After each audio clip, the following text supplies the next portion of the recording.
लोकसभा चुनाव 2024 में करीब 6 से 7 महीने बचे हैं।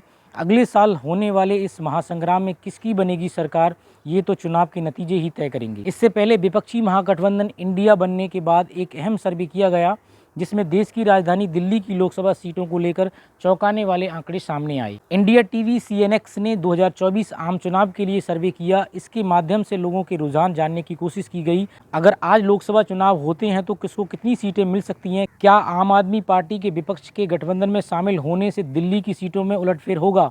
ताज़ा ओपिनियन पोल में तीसरी बार भी बीजेपी के नेतृत्व में केंद्र सरकार बनती दिख रही है। जाने कांग्रेस और आप को कितनी सीटें मिलेंगी। सर्वे के मुताबिक देश में बीजेपी के एनडीए गठबंधन को 318 सीटें मिलने का अनुमान है। बीजेपी को अकेले दम पर 290 सीटें मिल सकती हैं, जबकि इसके उलट विपक्ष की इंडिया अलायंस को 175 सीटों पर जीत मिलने का अनुमान है। कांग्रेस को 66 सीटें अपने दम पर मिल सकती हैं। अगर 2024 में ऐसे ही परिणाम रहे तो कांग्रेस 10 साल से सत्ता से बाहर है, उसे 5 साल और इंतजार करना होगा। दिल्ली में बीजेपी को आम आदमी पार्टी झटका देती हुई दिखाई दे रही है। दिल्ली की लोकसभा सीटों की अगर बात करें तो राजधानी की सभी 7 सीटों पर पिछले 2 बार से बीजेपी का एक तरफा कब्जा रहा है। दिल्ली वालों से बीजेपी को मिले अपार वोट में क्या इस बार केजरीवाल लगा सकेंगे सेध। सर्वे के अनुसार बीजेपी को दिल्ली में 2 सीटों का नुकसान हो सकता है। वहीं इसका सीधा फायदा आम आदमी पार्टी को मिलता दिख रहा है। दिल्ली में अगर आज चुनाव हुए तो बीजेपी को 5 सीटें मिलने का अनुमान है, जबकि 2 सीटें विपक्ष की महागठबंधन इंडिया के खाते में जाती दिख रही हैं। अरविंद केजरीवाल की पार्टी इंडिया अलायंस का हिस्सा है। अगर ऐसा हुआ तो लोकसभा चुनाव में आम आदमी पार्टी का पहली बार दिल्ली में खाता खुल सकता है। 2 सीटें तभी मिल सकती हैं जब आम आदमी पार्टी कांग्रेस के साथ चुनाव लड़े तब।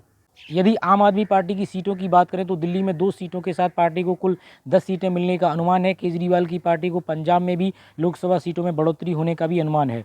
पंजाब में लोकसभा की कुल 13 सीटें हैं। सर्वे के मुताबिक राज्य की सभी सीटें इंडिया गठबंधन को मिलने का अनुमान है, जिसमें आम आदमी पार्टी को 8 सीटें और कांग्रेस को बाकी 5 सीटों पर जीत मिल सकती है। वहीं बात करें, इस साल की शुरुआत में भी एक सर्वे किया गया था। ये सर्वे इंडिया टुडे और सी वोटर का था, जिसमें जनता की राय पूछी गई। इस साल की शुरुआत में हुए सर्वे में तब किया गया जब राहुल गांधी केरल से जम्मू कश्मीर तक की भारत जोड़ो यात्रा निकाल रहे थे।